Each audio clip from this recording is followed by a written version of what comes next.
আমার নাম উত্তম কুমার ধর, এটা সুরেশবাড়ি গ্রাম পঞ্চায়েত 3 নম্বর ওয়ার্ড। এখানে কালকে রাত্রে দোকানের টিন খুলিয়া উত্তর দিকে চোর ঢুকে সব কিছু দিয়ে গেছে।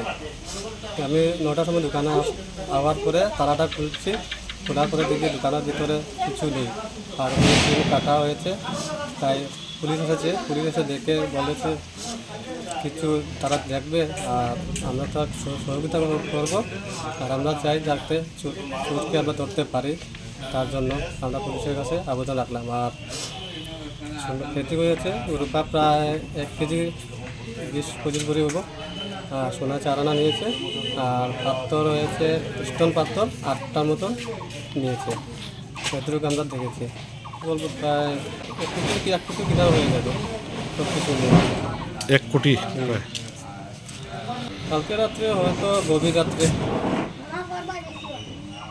সব তো ঘুমিয়েছিল, বৃষ্টিও দিচ্ছে না, কিচ্ছু না। তারপরে আমি সকালে আসে দেখতে পেলাম আর কি দোকানটা তালা করলে। দোকানের মালিকের নাম? দোকানের মালিকের নাম হয়েছে সুমদ দে, দোকানের নাম সম্রাট jewellers, Suraibari, Swami Vivekananda road, rail gate, তিমিকার পাশেই।